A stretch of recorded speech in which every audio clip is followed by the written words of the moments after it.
صاحب کے ساتھ بھی رابطہ رہتا ہے، آپ سب کے ساتھ رہتا ہے. سرفراز مرحوم کے ساتھ تو بہت ہی رابطہ تھا، اور ان کے گھر والے بھی آئے ہوئے یہاں پہ، اور ہمیں ان کی بھی بڑی قدر ہے، بلکہ ہر کی قدر ہے ہمارے میرے ذہن میں. اور میں آج کل بھی گورنمنٹ کے ساتھ میں انٹریکٹ کرتا ہوں، کیونکہ میں پرائیویٹ سیکٹر کو دیکھ رہا ہوں، اور یونیورسٹیز کے حوالے سے ہم ہائر ایجوکیشن کمیشن سے روز بات چیت کرتے ہیں، روز ڈائلاگ ہوتا ہے.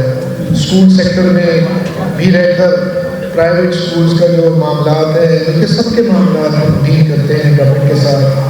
کبھی ایس این سی ہوتا ہے، کبھی این سی سی ہوتا ہے. آج کل وہ ٹیکسٹ بک بورڈ ختم ہو گیا اور پیکٹا جو ہے وہ آ گیا ہوا ہے. کبھی گرمی کی چھٹیاں آگے چلی جاتی ہیں، کبھی سردیاں بھی چلی جاتی ہیں، کبھی اسموک آ جاتا ہے. تو کوئی نہ کوئی ایشو جو ہے وہ اسکولوں کی وجہ سے چلتا رہتا ہے.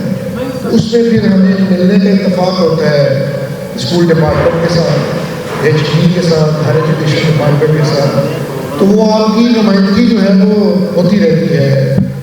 آپ کسی بھی سیکٹر میں رہ کے تو اسٹوڈنٹس کی نمائندگی اور ٹیچرس کی نمائندگی وہ ذہن میں ہوتی ہے، اور پھر آپ کنٹریبیوٹ کرتے ہیں اس محفل میں یا میٹنگ میں تاکہ ایک اچھی پالیسی بن جائے. تو میں آپ کو گورنر صاحب مبارکباد پیش کرتا ہوں.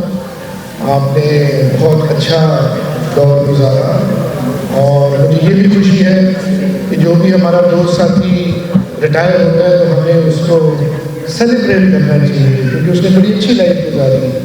تو یہ اچھی روایت اور رواج ہے جسے ہمیں بڑھانا چاہیے.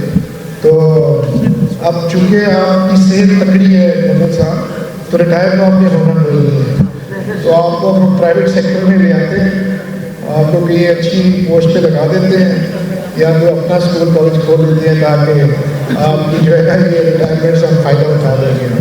اور ایک اچھا ٹیچر کا بھی ریٹائر نہیں ہوتا، اور جہاں بیٹھتا ہے جس جگہ پہ ہوتا ہے وہ اپنا درس جو ہے وہ دیتا رہتا ہے. اور بہرحال آپ نے بڑی اچھی اپنی سروس گزاری. میں آپ کو مبارکباد پیش کرتا ہوں. Thank you so much.